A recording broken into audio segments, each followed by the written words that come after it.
کریں کہ ایسا کیوں ہے آج کیوں ذلیل کے کل تک نہ تھی پسند گستاخی فرشتہ ہماری جناب نے.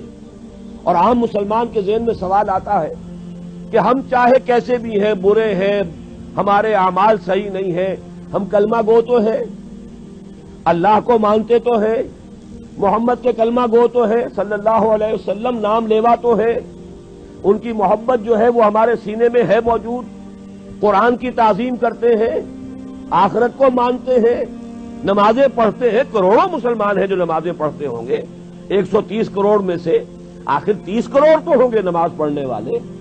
لیکن وہ جو ہیں وہ تو سب کے سب کافر، منکر، نہ اللہ کو مانے، نہ آخرت کو مانے، نہ رسالت کو مانے، نہ قرآن کو مانے. پھر کیا وجہ ہے کہ رحمتیں ہیں تیری اغیار کے کاشانوں پر اور برف گرتی ہے تو بیچارے مسلمانوں پر.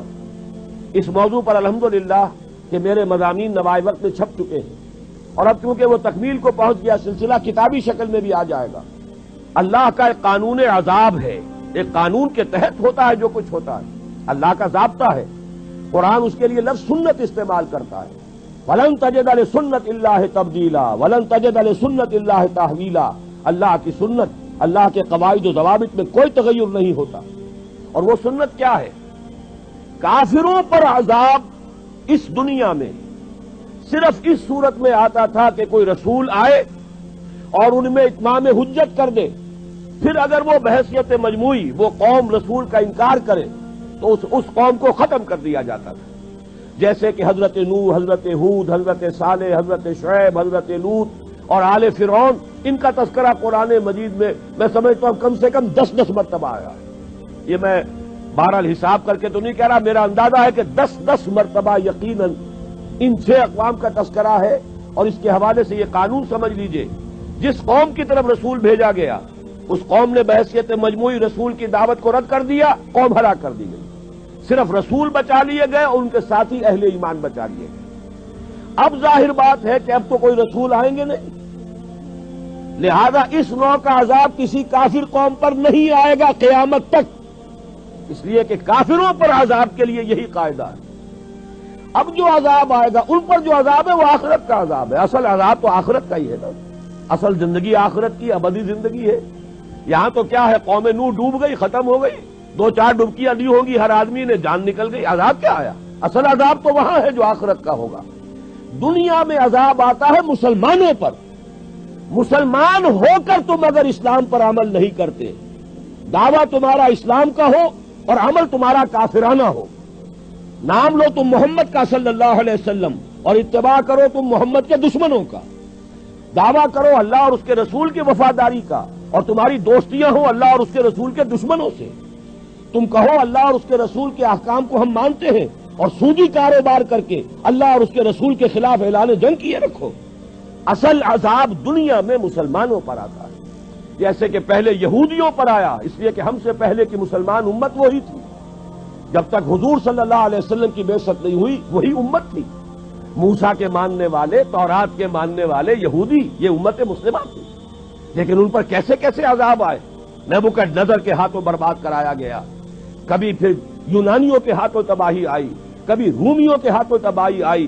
اس صدی میں بھی آپ نے دیکھا، اگر آپ بھولے نہ ہو کہ یہ صدی کے وسط میں ہٹلر کے ہاتھوں 60 لاکھ یہودی قتل ہوا.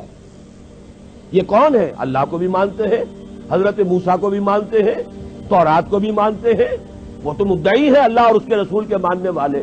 لیکن یہ کہ ان پر جو عذاب آئے وہ آپ کے سامنے ہے. اسی طرح کا عذاب ہم پر آ رہا ہے کہ تم نام لیتے ہو ہمارا اور عمل تمہارے خلاف ہے. لما تقولون ما لا تفعلون کبر مقتا عند اللہ ان تقولوا ما لا تفعلون. کیوں کہتے ہو جو کرتے نہیں ہو؟ اللہ کے غضب کو اور اللہ کے غیظ کو اور غصے کو بھڑکانے والی ہے یہ بات کہ تم کہو جو کرتے نہیں. یہ ہے اصل سبب. اصل مجرم ہم ہیں، ہم دوہرے مجرم ہیں. ان کا جرم ایک ہے، انہوں نے انکار کر دیا، چھٹی ہوئی. ہم ہیں کہ جو ہر روز کہتے ہیں ایاک نعبد و ایاک نستعین، اور پھر اس دن میں 50 مرتبہ اللہ کا حکم توڑ رہے ہیں. پوری زندگی ہماری گزر رہی ہے. 5 وقتہ نمازی زیادہ بڑا مجرم ہے اس وقت، اس لیے کہ وہ 23-24 مرتبہ، 25 مرتبہ، 27 مرتبہ دہراتا ہے ایاک نعبد و ایاک نستعین، اور پھر باہر نکل کر جو کام کرتا ہے وہ اس کے خلاف. یہ ہے اصل میں سبب. اور یہ جان لیجئے جو عذاب ہم پر آ رہا ہے اللہ کا وہ اس وجہ سے آ رہا ہے. ہمارا کام تو یہ تھا کہ ہم دین کے علمبردار ہیں, دین کا ایک نظام دنیا کے سامنے پیش کریں. ابھی بڑا اچھا لفظ استعمال کیا ہے توکل صاحب نے, ماڈل دو نا. ایک انفرادی ماڈل ہوتا ہے. حضور صلی اللہ علیہ وسلم اپنی ذات میں ماڈل تھے, لقد کان لکم فی رسول اللہ اسوۃ حسنہ, لیکن حضور نے صرف ذاتی اور انفرادی ماڈل نہیں دیا, ایک اجتماعی ماڈل فراہم کر دیا, نظام قائم کر کے دکھا دیا. یہ ہے اللہ کا دین, یہ ہے اس کا سیاسی ڈھانچہ, یہ ہے اس کا معاشی ڈھانچہ, یہ ہے اس کی معاشرت, یہ ہے اس کی فیملی لاز, یہ ہے اس کے اندر تمام قوانین فوجداری اور دیوانی, یہ ہے یہاں پر قانون شہادت, یہ ہے سارا نظام. دیکھ لو, ٹھوک بجا کر دیکھ لو, یہ نظام ہے. جب تک وہ ماڈل